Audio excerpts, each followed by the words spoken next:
Do you and Mr. Hove enjoy your walk into town this afternoon? Have you noticed how the light drops and then returns?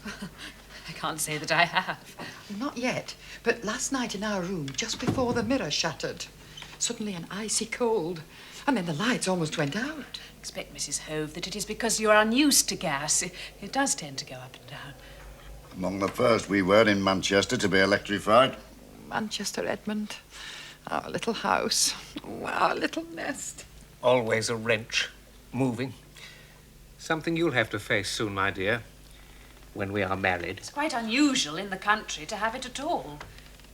The gas, I mean. My late aunt spent a great deal of money laying it on. Should have waited for the electric. Afraid, Mr. Hove, that had my aunt done so, we might be eating this meal by candlelight. Oh, dear. Oh, no, please. Oh, I'm so sorry. The catch on the window must have given way again. I did ask the gardener to look at it for me, but he's so deaf. Heavens! I mean, well, something must have fallen over. Better let me go first, Monica, just in case. In case of what, Norman? It's nothing, I tell you. Nothing that can't be explained.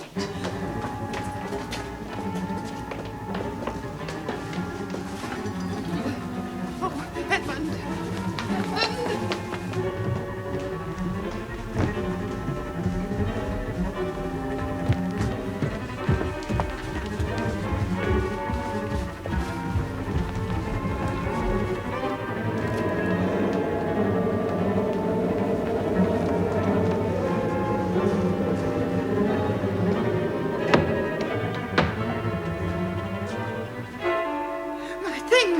Oh, my beautiful clothes!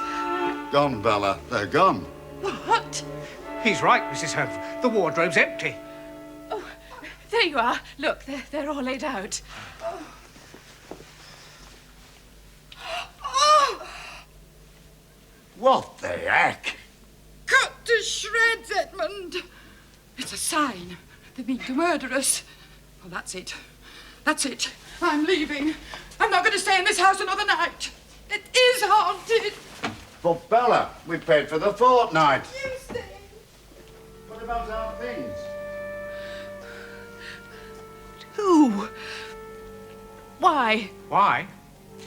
I think you may safely assume that someone wishes you to leave the Red House, my dear. Don't touch. It's glass, Tommy. Don't want blood on the Christmas tree now, do we? Oh, I don't know. Might be rather suitable for a detective agency. Blunt's Bloody Bureau. Tommy. Sorry, our thing got carried away. Yes, well, perhaps you'd carry this away. We've a client due any moment and Albert's not back yet to show her in. Oh, how sad. I remember every Christmas at the vicarage I used to help Father hang these. There used to be 12. Well, cheer up. Still got 11 left. 9. Oh, you? No, Albert. He insisted on helping me start. There's a Valentino season at the Rex Picture House, and you know the phase he's going through. Tango dancer. Do you know he's seen blood and sand every night this week? He came in, he picked up an ornament, did a violent turn, letting it fly out of his hand as though it had a life of its own. Oh, hello, sir. Miss Tuppence. I got the tea and some sandwiches.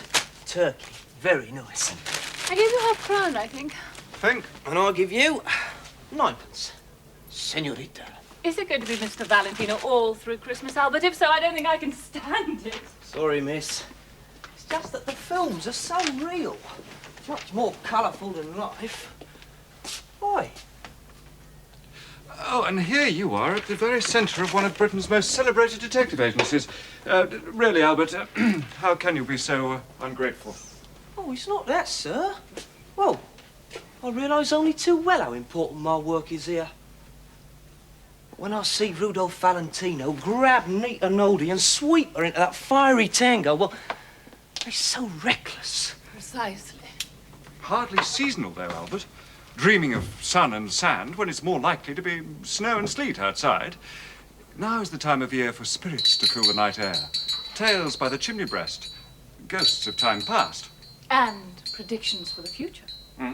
We used to play that at the vicarage when I was a child. You'd write something down you thought might happen, seal it, and not open it again until the following Christmas. I say, what a wait. Oh, only the first year, Tommy. Let's do one now, Mom. You write something down and I'll hide it until next year. I'll do better than that. I'll predict something that's imminent. Cool. I was always rather good at this sort of thing. I predict that our next client will be a clergyman's daughter. How did you know? Mr. Blunt, I've always believed myself to be a reasonably logical, sane person. Yet circumstances are beginning to force me to the conclusion that my home may be haunted. You mean you've seen a ghost, Miss Dean? Well, not seen exactly, heard. Terrible crashing, crockery flying across the room, pictures falling, the lights going up and down. A poltergeist. Excuse me? That's what they're called. Sort of evil spirits that play tricks. Oh. I think, Miss Dean, if we could begin at the beginning. Such a rambling story. Let's see. My father was rector of Little Hampsley in Suffolk. 3 years ago he died. My mother and I were left very badly off. I'm so sorry. Come in. I believe a cup of tea was requested, sir. Yes, Albert, will you kindly hand it to Miss Dean? And that will be all. Yes, sir.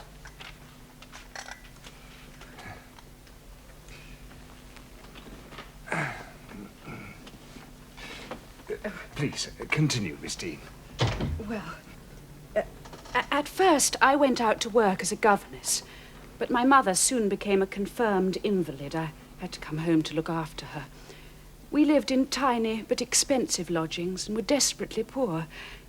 Until one day our fortune seemed to change. We received a lawyer's letter telling us that an aunt of my father's had died and had left everything to me. I'd often heard of this aunt who'd quarrelled with my father many years earlier and knew that she was very well off. So it really seemed our troubles were at an end. But matters didn't turn out quite as well as we hoped. I did inherit the Red House, which was where she lived, but after paying 1 or 2 small legacies she'd made, well, there was no money left to live on. Yet you had believed your aunt to be rich. Indeed I had, Mr. Blunt. I suppose she must have lost it during the war, or perhaps she'd just been living on the capital. Still, we had the house. It's a large, rambling place. The town is over a mile away, so we're quite remote, really. I suppose it's called the Red House because of the brick, although the locals tell more lurid tales. You don't look to me the sort of girl who listens to village gossip, Miss Dean. No, I just feel so, Oh. Miss Robinson appears to have been rather carried away by your story. Oh, how dreadful. Quite all right. Perhaps you could squeeze another cup out of Albert. You know how he listens to you, Mr. Blunt. Oh, yes. Yes, I'll certainly try. If you'll excuse me.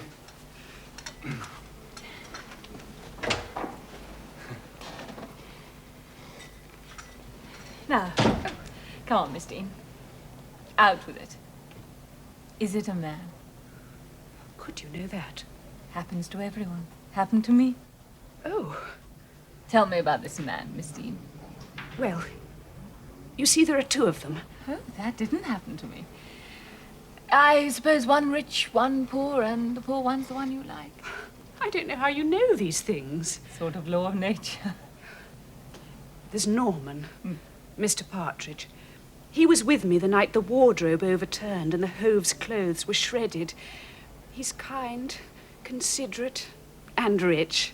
A good man, I'm sure. If I married him, all our troubles would be over. It's just that... You don't love him. Tell me about the one you do. Gerald. He's a dear. Desperately poor, though a clever engineer. We came up today in his car. He made it himself.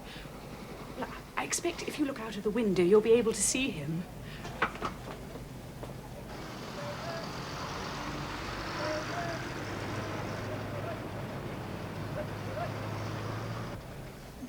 I understand your preference. Here we are. Now then, Miss Dean, Tell us what it is exactly that makes you suspect foul play of a more earthly order.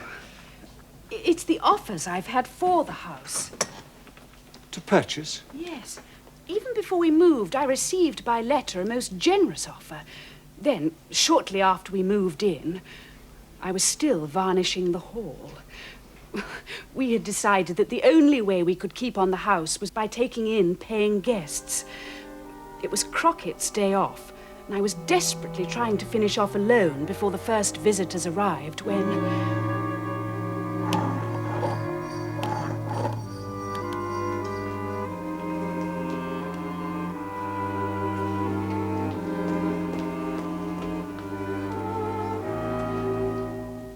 Good afternoon. I've called to see your mistress. I wonder if you would inform her. My name is Smart. Percival Smart. Oh, still decorating, I see. Mr. Smart, I am she, the owner of the house. Can I help you? Ah, Miss Dean? Oh, I've been told the house is for sale, and I might be interested. Mind you, big place. Difficult to heat, I expect. Still. Well, I'm afraid you've been misled. I should be prepared to make a most generous offer, which, if invested wisely... Mr. Smart, this house is not for sale. I intend to run it as a business proposition. My first guests arrive next week.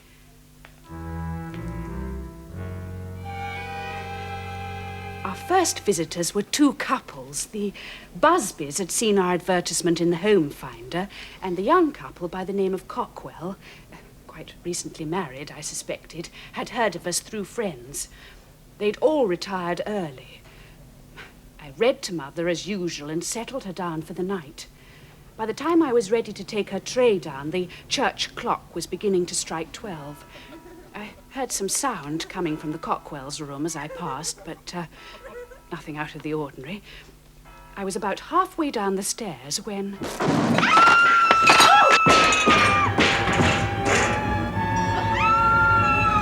Whatever's happened, Miss Dean? It's all right, Mr. Busby. There's nothing to worry about.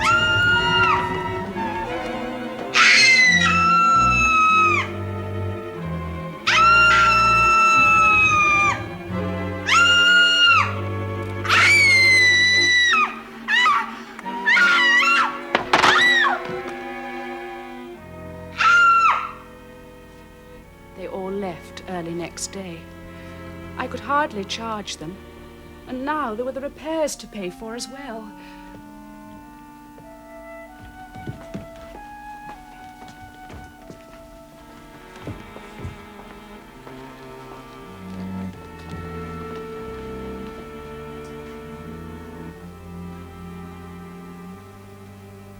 Upon inspection, it did seem as though the four-poster had been just cut through.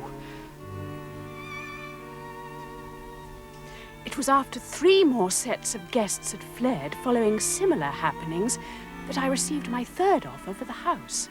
A Dr. O'Neill called to see me, told me he was a member of the Society for Psychical Research, that he had heard about the curious manifestations at the house and was much interested in them. So much so that he wanted to buy the house in order to conduct a series of experiments there. At first I was thrilled and said so. He smiled broadly at me, and my blood ran cold. What was it? What did you see? His filling. A gold filling. Yes. Perhaps you'll think it fanciful of me, but What? it was the same man. The same man, what? The same man that wanted to buy it before. Mr. Smart. I remember quite clearly when he smiled at me. He had a gold filling in exactly the same place. Then I looked at his ears. They were just the same as Mr. Smart's, a peculiar shape with hardly any lobe. Well, I'm sure I haven't made a mistake. It was the same man. This Crockett that you've mentioned, Miss Dean, he's your butler? No, I'm sorry, I didn't make it clear. No, Crockett is a she. Ah. She was with my aunt for about 8 or 10 years. A middle-aged woman, not always very pleasant in manner, but a good servant. she is inclined to give herself airs because her sister married out of her station. Crockett has a nephew who she's always telling us is quite the gentleman. Come in. Sorry to interrupt, sir. Mr. Rush is inquiring on Miss Dean. Gerald. Gerald? Gerald drove her up in his car, made it himself. I see. Well, I think that's all for the moment, Miss Dean. Now remember, there's no need to be afraid anymore. Blunt's brilliant detectives are on the job now. Thank you, Mr. Blunt. What a wait. There is just one thing. Yes? Your fee. I was wondering... Oh, strictly on results. Now stop worrying. You've been through quite enough already. Hadn't we better have Miss Dean's full address, Mr. Blunt? Oh, of course. The Red House, starting in the marsh. When will you arrive? Unexpectedly, Miss Dean. But remember, you have never met me before. Either of us. Oh.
Miss Dean made no mention to me of a party staying over the Christmas.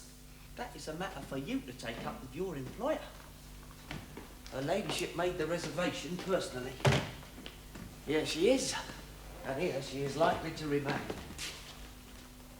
Thinking of buying it, see? This house? The same. But hasn't she heard The about... poltergeist? Oh, yeah. You ask me, that's the reason she's so set on it.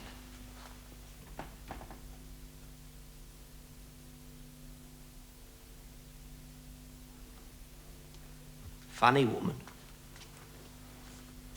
Oh, well, I'll be off to the station to collect her husband, Mr. Beresford.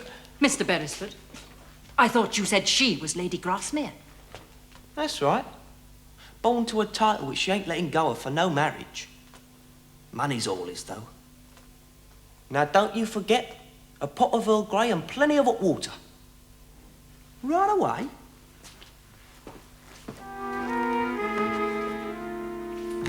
Now tell me again, Tommy, exactly as the bank manager told you.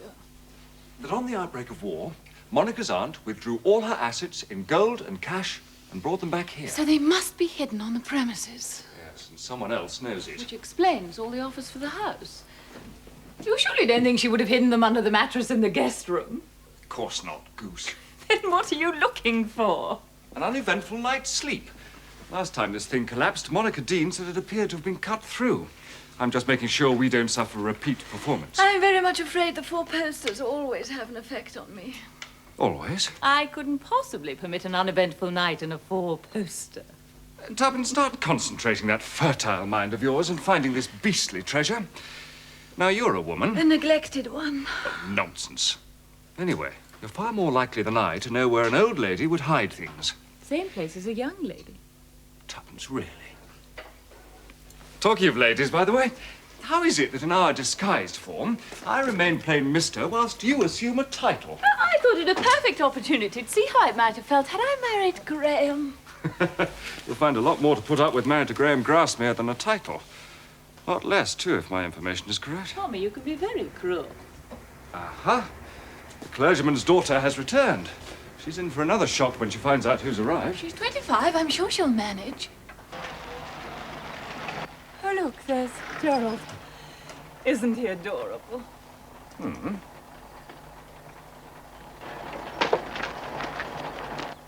Engaged, you say? Not yet. That's our job. I see. Oh, Tommy, we must help them. We'll certainly try. We'll have to work fast. Once Crockett and that precious nephew of hers get their hands on this house, they'll turn it upside down till they find what they want. Ah, good. Tea. Yes, but Tuppence, an old lady could hardly have dug holes in the garden or pulled up floorboards on her own. I know, and she'd never have trusted anyone enough to help her. Tommy, there must be a clue amongst her possessions. Oh, come on, old thing. I'm starving. Let's go and surprise our hostess. From the very moment I entered your house, Miss Dean. Of course, Miss Dean, I felt as though I had come to rest. Although rest is hardly a word one would use to describe someone possessed. Perhaps accursed with psychic power. Oh. Crockett, leave the tea. I'll pour the rest. I mounted your staircase as though in a trance. And without knowledge, I was simply drawn to the room that we will now occupy. And all around me, I sensed the presence of an unhappy child, willful and full of spite, but in reality longing for eternal rest. I say, old girl, Mrs. Patrick Campbell had better look to her laurels. I thought you were wonderful. But why, Oh, an impression created, seeds sown.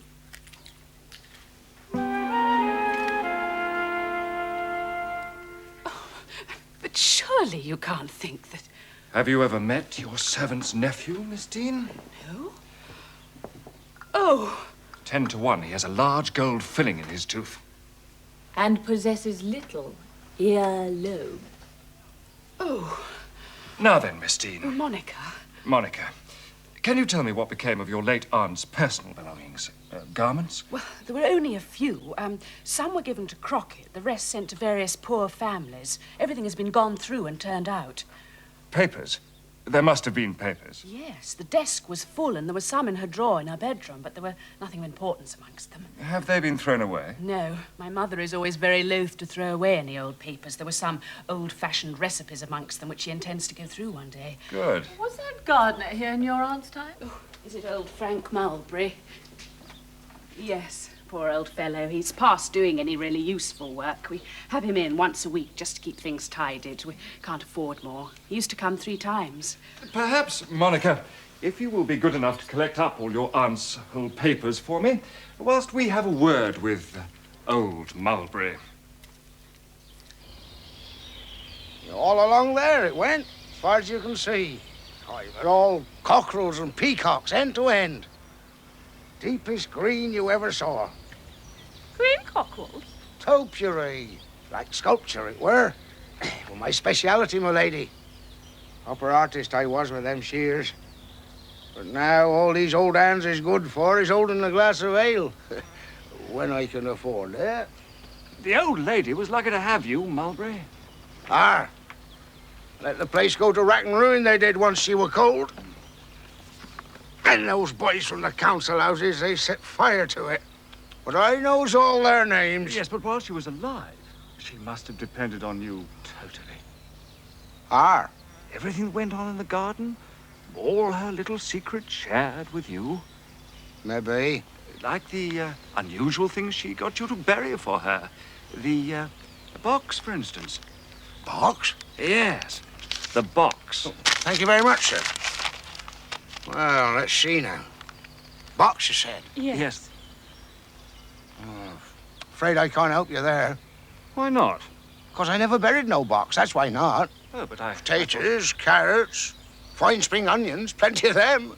But I never buried no boxes. They don't come up well, do you see?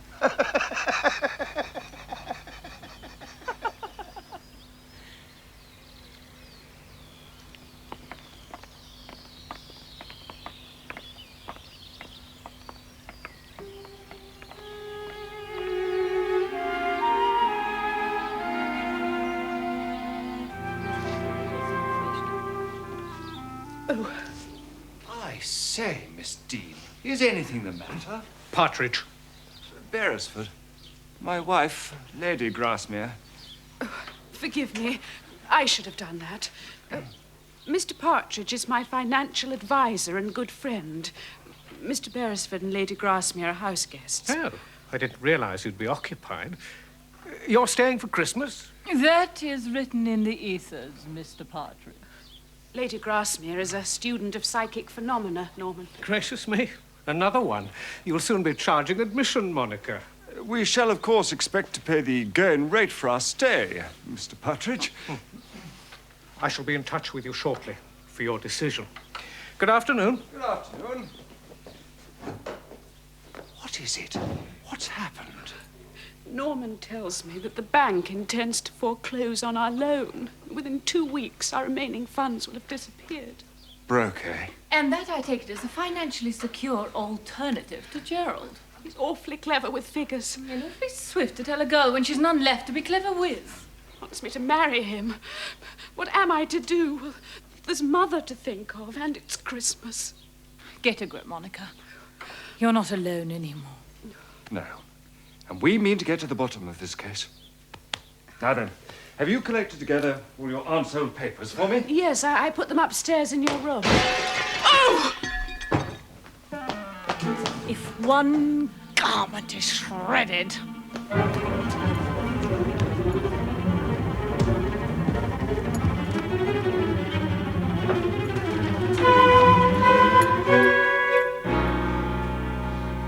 Poltergeist up to its tricks again.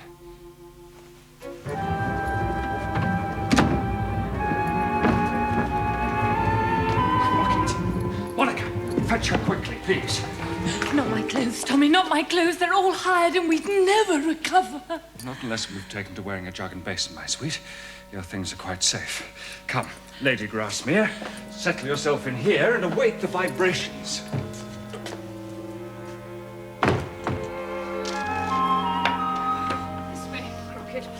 Please. My wife is just returning. I must have it. Tommy, we must purchase this property. You see, confirmation. It looks as though you have definitely found a purchaser, Miss Dean. So kind of you to bring your housekeeper in. Now then, Croft, as you may have gathered, my wife and I have decided to purchase the Red House. We should be delighted if you would consent to stay on and keep house for us. Thank you, sir. I should like to think it over, if I may. Certainly. Will that be all, ma'am? Thank you, Crockett. I'll clear the tea things. Of course. So perhaps, Miss Dean, if you would be kind enough to inform the other bidder that the property is now sold. Oh, but... Forgive me, but I do know what he is offering. It's a good price. But I propose to offer £100 more. Well... Oh, what is this talk of money? It must not be allowed to stand in the way of spiritual experience.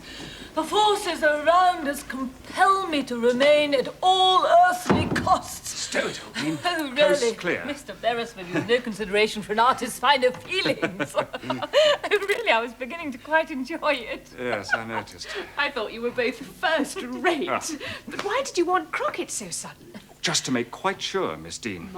Monica, did you notice how out of breath she was? Rather proves that she's your poltergeist.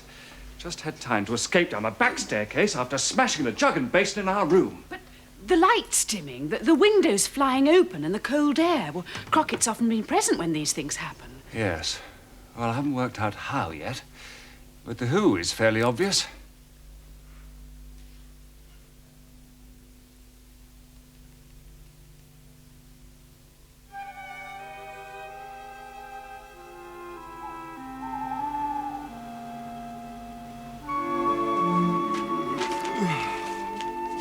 Third time you've been through that box. I know. Let's move away from that fire, Tommy, or drop off. Oh, well, I'm taking it slow because I'm testing for invisible ink. Shows up against the heat. Not so far, darling. Anything in particular struck you yet? 2 receipted bills, 3 unimportant letters, 1 recipe for preserving new potatoes, and 1 for lemon cheesecake. Oh. What's the matter? Food. You know I can't think on an empty stomach. Oh, you missed lunch too, didn't you? Although I must say, when I think back on Albert's magnificent hamper, well, I'm quite grateful not to... Still, look what it's going to prove. Oh, yes, I know. Crockett's guilt. Appalling food and no spooks. A winning combination to confirm it. I'd still rather have had a good dinner. Well, throw yourself into your work. Come on, read me yours. 1 bill, 1 poem on spring, 2 newspaper articles, Why Women Buy Pearls, a sound investment, and Man with 4 Wives. Extraordinary story.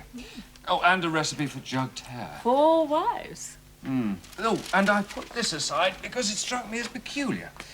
Although I don't suppose it's got anything to do with what we're looking for. Let's have a look. Oh, it's one of those funny things, you know, what do you call them? Anagrams or charades or something. My first you put on glowing coal, and into it you put my whole. My second really is the first. My third mislikes the winter blast. Don't think much of the poet's rhyme. Let's see what's so peculiar about it, though. Everyone used to collect that sort of thing about 50 years ago. Save them up for an evening round the fire. No, I wasn't referring to the verse. It's the words below it that struck me as peculiar. Now look, St. Luke 11, verse 9. It's a text. Yes, I know. But doesn't that strike you as odd? I mean, would an old lady of a religious persuasion write a text just under a charade? Yes, I suppose that is rather odd. I suppose that you, being a clergyman's daughter, haven't got your Bible with you? As a matter of fact, I have. Oh. Didn't expect that, did you? Now, let's see. Luke, chapter 11, verse 9. 7, 8, 9. Tommy! Tommy, look! Seek, and ye shall find. That's it! We got it! Oh, Tom, isn't that wonderful? Solved the cryptogram and the treasure's ours. Well, Monica. Yes. Well, let's get to work on this cryptogram, or whatever it is you call it. Now, my first you put on glowing coal.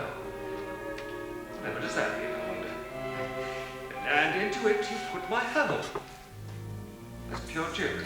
It's quite simple, really. It's just a knack. Now, look, give it to me. My first you put on glowing coal. Glowing coal, glowing coal. Quite simple, really. Don't crow. It's just that I'm the wrong generation, that's all. I've a good mind to take it up to town tomorrow. Let some old pussy have a go. Probably solve it quick as a wink. Perhaps you'd like to take it to Monica's mother. Or downstairs to that old dragon Crockett. Bet she'd solve it in double quick time. All right, come on then. Let's have another try. Now, there aren't many things you can put on glowing coal. Water to put it out, wood, or kettle. Has to be 1 syllable, I suppose. How about wood, then? Couldn't put anything into wood, though. Well, there's no 1 syllable word instead of water. Coal. But there must be 1 syllable things you can put on a fire in the kettle line. Saucepan? Frying pan? How about pan? Or pot? Think of a word beginning pan or pot that is something you can cook. Pottery. Well, you could bake that on a fire, wouldn't that be near enough? No, the rest doesn't fit. Pancakes? Pancakes? Oh, no. Oh, bother!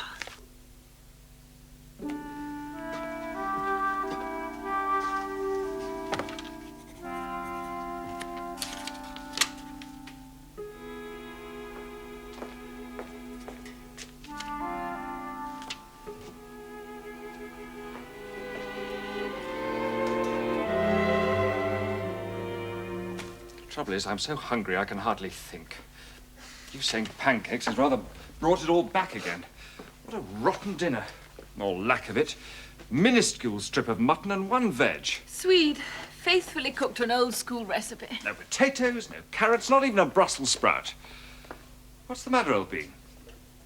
That's it. The word I mean, potato. My first you put on glowing coal, pot.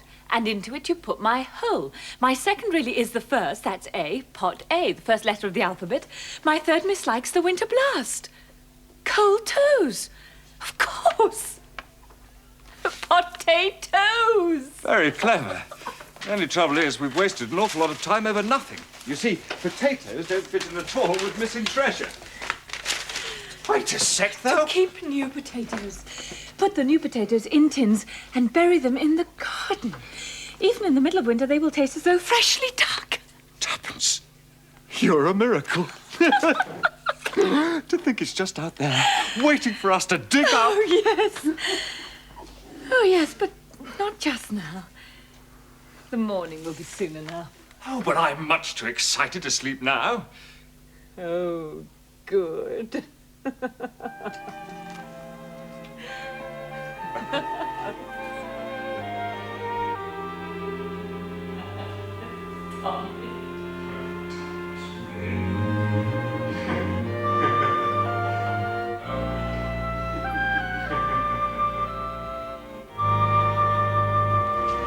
I still don't understand why that gardener misled us so yesterday. Oh, he didn't mean to. He just didn't answer you correctly, that's all. What are you talking about? Well, haven't you noticed?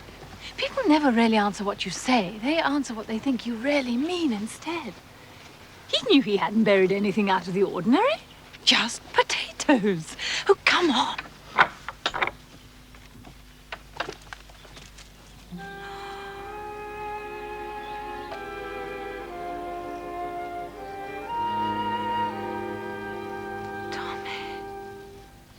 Someone appears to have been here already.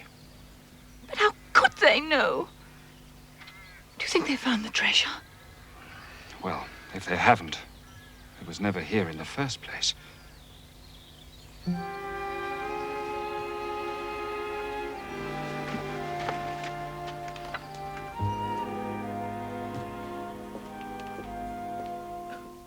Goodness me, what long faces. Was the bed in the dressing room so uncomfortable, Mr. Blunt? I bet you'll never guess what this is. A note from Dr. O'Neill. He's increasing his offer by £150. Is he, by Jove? Oh, goodness me, Mother's bell. Oh, look at the time, and I haven't taken her tray up yet. She's got a Christmas card. That'll buck her up, poor darling. A ghost of a chance, Tuppence. A ghost. The race is on again. And this time I mean us to win. Hello? Here comes our second piece of good luck today. You know what to ask him. Give him the treatment. Off you go. Oh, and head him off before he sees the kitchen garden and has a seizure.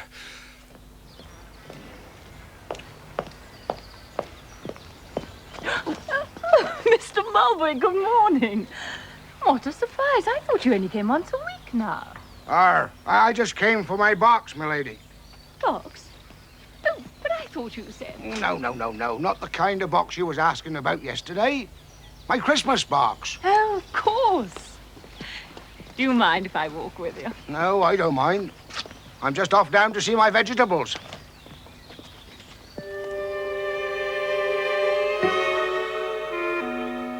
Nothing quite like a Christmas dinner. Except that sometimes I wish we could have different vegetables to the conventional sprouts and roasts. New potatoes.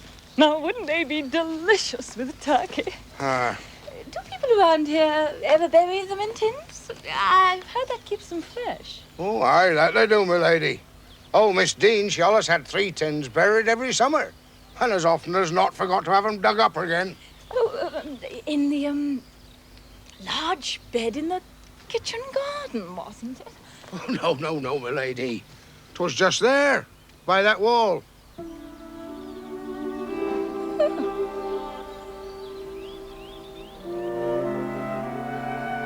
Mr. Mulberry. That's the meadow. That's the wood. I can't dig up there. What's she up to? Soon find out, won't we? Got to tell someone, hasn't she?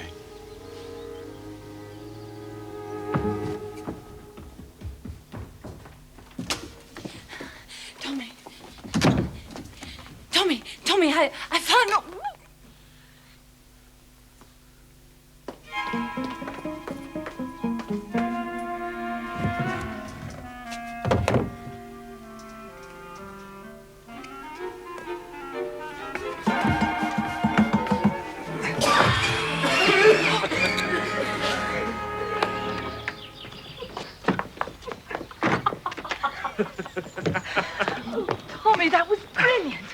How did you discover it? Monica said that the curtains were always blown outward. That normally, with an open window, the cold air would blow them inward. Well, I just noticed the central heating vents and it all added up. Masterly. Thank you. Anyway, what were you doing? Getting poor old Mulberry pointing every which way. You were watching. Well, so was someone else. At least I'm pretty sure they were. I suddenly got the most creepy feeling. So when he told me where he'd hidden the tins, I simply asked him where the sun rose, where it set, and whereabouts in the sky you could see the plough. Quick thinking, Tuppence. Thanks. When do you think it'll be safe to start digging? Not until after dark. I intend to enlist reinforcements. Monica's Gerald can stand lookout for us, with the help of one other, of course.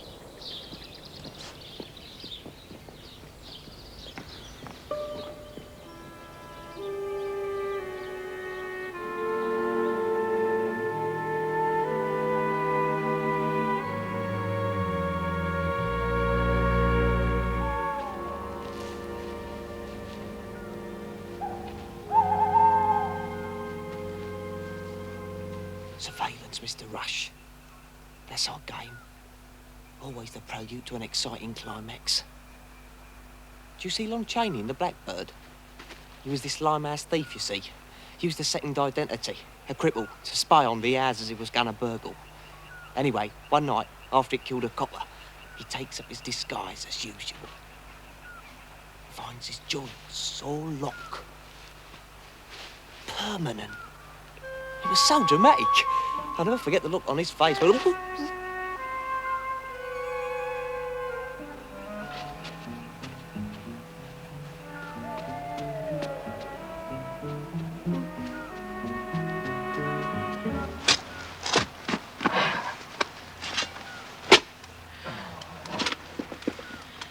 I never knew digging could sound so loud. I say, Tommy. What? Out here at night, one could almost start to believe the stories about that house.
Go on digging. You call out, you're a dead man.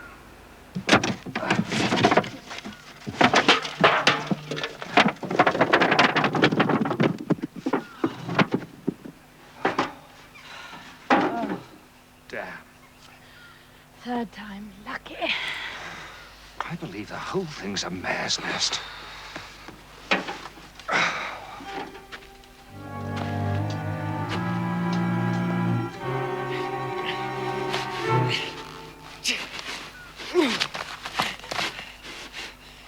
Thank you, Houdini.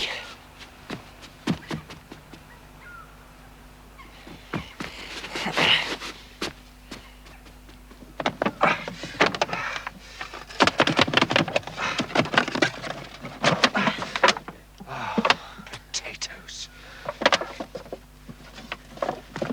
No, wait a minute, Tommy. There are any potatoes on top.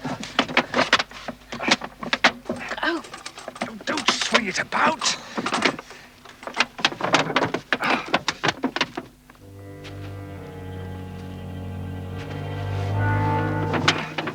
At last. Open the loop, Mrs. Beresford.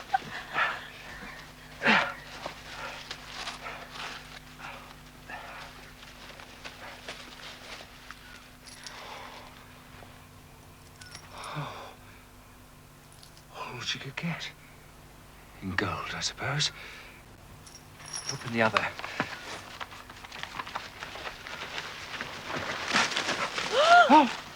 Oh, there must be £20,000 at least.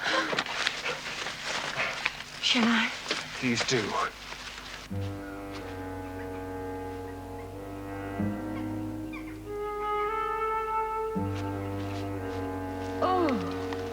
I don't know much about these things.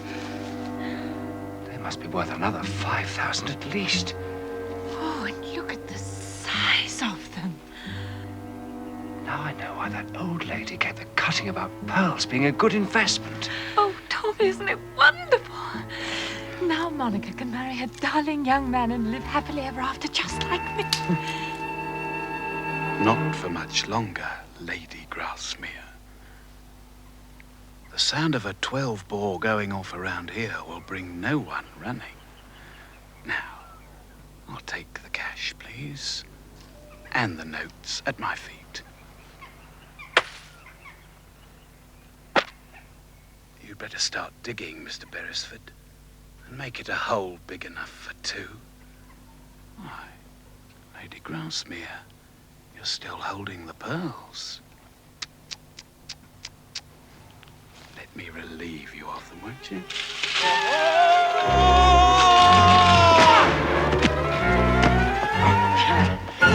Well done, Albert. Tarzan the Ape Man. Douglas Fairbanks in the Black Pirate. Jolly good. Now fetch the police, will you? Tuppence, the money. Oh. Tuppence, if you really love me, will you answer me one question? No, I hate these catches, but all right. How did you know Monica Dean was a clergyman's daughter? Oh, that was just cheating. I opened her letter making an appointment. And Mr. Dean was father's curate once, and he had a daughter called Monica, so I put two and two together and just hoped for the best. You're a shameless creature. Hello. 12 o'clock striking. Happy Christmas, Tuppence. Happy Christmas, Tommy. And it'll be a happy Christmas for Monica, too, and all because... Oh, Monica, happy Christmas. You look... Is poor Gerald all right? Yes. Oh, yes, thank you. The police doctor said he must have a remarkably thick skull. Your brave Albert is kindly driving him home. He's just a little stunned, that's all. And so am I. Has anything happened? We're engaged. Oh, Monica, that's wonderful. Congratulations. First class. Hold on, I've got just the thing to celebrate this. I found something in your cellar, Monica. Good old Gerald. Fancy popping the question after a bash on the head like that. Shows stamina. Come on, Monica. Out with it. Well, I might have known. Well, it's just that Gerald didn't exactly pop it. Not exactly. I was so worried that when he learnt the full extent of my new means that... He'd be frightened off? His pride, you see. He's so very masculine. Yes, I had noticed. So I rather took things into my own hands and...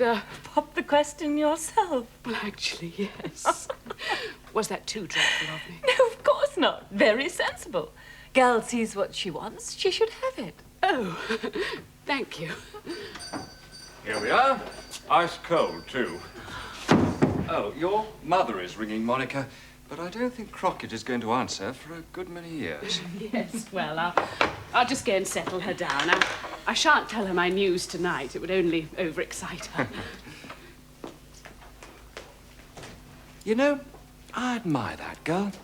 Hardly out from under the strain, yet able to take a decision on marriage. Just like that. Remarkable. Yes. Still, you're two of a kind. Daughters of clergymen.